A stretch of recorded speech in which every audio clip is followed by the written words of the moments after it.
Stop or I'll destroy you piece by piece as Dr. Frankenstein created you.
Must escape the burning sun.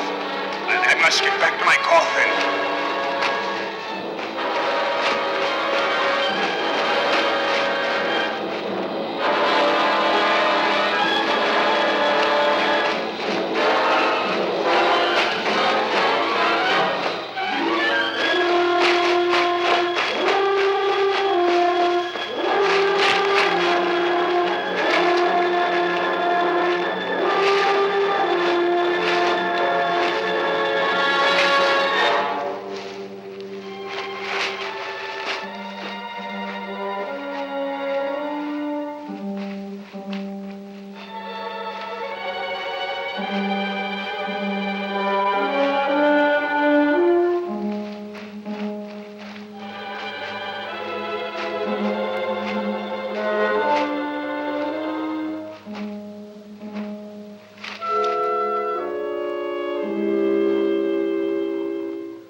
Ghoulies, and we finally got things under control here in the Crimson Theater. She's finally got a attitude adjustment.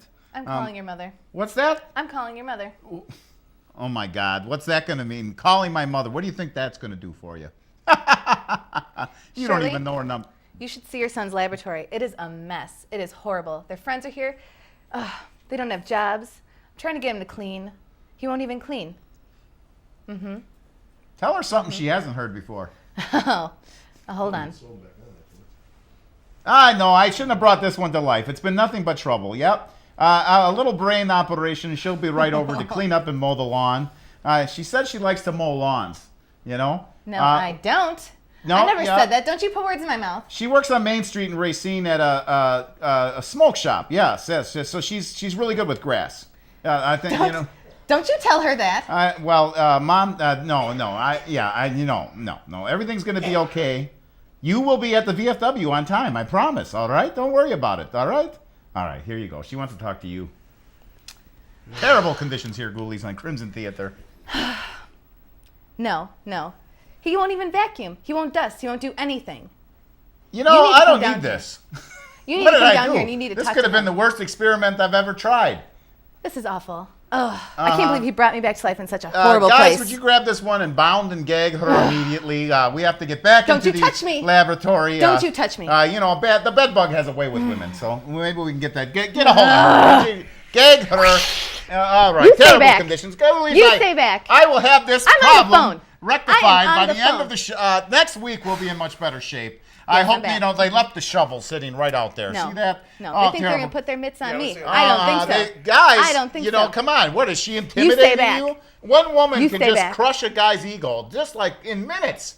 And you guys are no exception there. Fred, come on. You're gonna get the movie started on time. You are in trouble. I'm not in trouble. I don't get in trouble anymore. You just wait till she gets here. You wait till your mother comes She's here. not gonna. Well, great. Hey, don't you point. Tell her, give her a triple D. Don't you point at me. Triple jack at the VFW. I know what you're Everything will doing. be fine. Yeah. Yeah. The bed bug. You know where he's been. He's from Racine. You know. He's a upper crust bed bug, or mostly just crust. Got your number. Yeah, that's Oh. right. We will be. I'll call you back. Hey, I'll tell you what. It's coming. A little. What's we need to see. We got to subtract some brain mass from your frontal lobe, and we'll rectify this Don't you problem. put those hands on me. Well, these hands have already been there.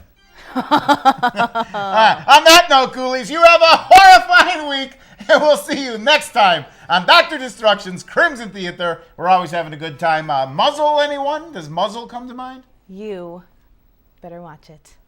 You better watch it. Crimson Theater. All right, Ghoulies.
There you are, ghoulies, and we're here with Officer Ron Francis and Officer Jeff Wombold. Why does that ring a bell? And they're from the Kenosha Area Crime Stoppers, right?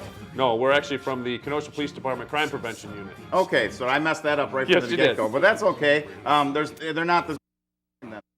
Okay, so tell us about your organization and what your mission is. Well, Officer Francis and I are with the Kenosha Police Department Crime Prevention Unit, and there's 2 of us in the unit. And what that entails is we are in charge of our Neighborhood Watch program. We give presentations on women's safety, senior citizen safety, a lot of child safety programs. We handle issues in neighborhoods, neighborhood complaints, disorderly houses, maybe drug, gang problems that they're having. We're the direct link between the citizens and the police department. They can call us directly. Okay, and what is there any issues right now that you're really targeting, or are all those that you mentioned like pretty much ongoing problems? Yeah, they're pretty much ongoing problems. What we do is we'll have a neighborhood watch, let's say, and at the meeting we will hear the concerns of the neighborhood, and then we will start immediately trying to solve their problems or concerns. Okay, so you're sort of, well then you're kind of the representatives with the public to try to get these things resolved and whatnot. Yes. And is that usually an easy task, or is there like complications, or I mean? Some are easier than others. It depends. If you have a drug house in the neighborhood, that takes a little time, but it can be corrected. We use our K-Dog unit, for example, our street crimes unit. We work hand in hand with the rest of our departments and other departments within the city and state as well to solve the problems of the citizens. Because a lot of people sometimes they're afraid to report things because they're afraid of retaliation and that sort of thing, and we really don't want those people to be afraid, do we? No, we don't. But we understand that concern, and if it's, if they feel fearful of that, it's real, whether it is or not in reality. But if they feel it is, it is. So we try to work around that issue if we can.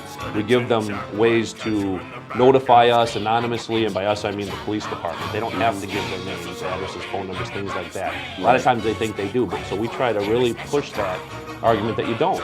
We just want you to call the police when there's something suspicious going on. Now, sometimes I suppose there are issues where it's somebody's just kind of squealing on their neighbor because they have a vendetta or argument or something like that. So if you have to weed out those things sometimes. Once in a while you do. It's usually not that bad, but there has to be proof in order to make it an arrest of any type. Well, obviously you have to have proof. Right. So if there's no proof, there's no arrest. But we're not so much interested in making an arrest with Ron and I's unit. We're interested in giving quality of life back to the neighborhood. Well, sort of and a the citizens. preventative thing, isn't Absolutely. it? Yeah. Right. A lot of the issues we deal with are quality of life issues. So if you've got 2 neighbors that just can't get along, in the past what we've done with something like that is we've had a mediation session. Brought them both into a room, sat them down and said, hey, let's figure out how we can live together. If you got to live together, you got to work it out. You got to work out. And sometimes it works, and sometimes we've had one situation where it didn't work, and they agreed to disagree. But those are the kind of issues that we'll take on. Some of the bigger issues like the drug houses and the gang issues take a little bit longer, and they're more law enforcement related. But a lot of our issues are just quality of life. We want to make sure people have a high quality life here in Kenosha. Of course, I was going to say it's preventative.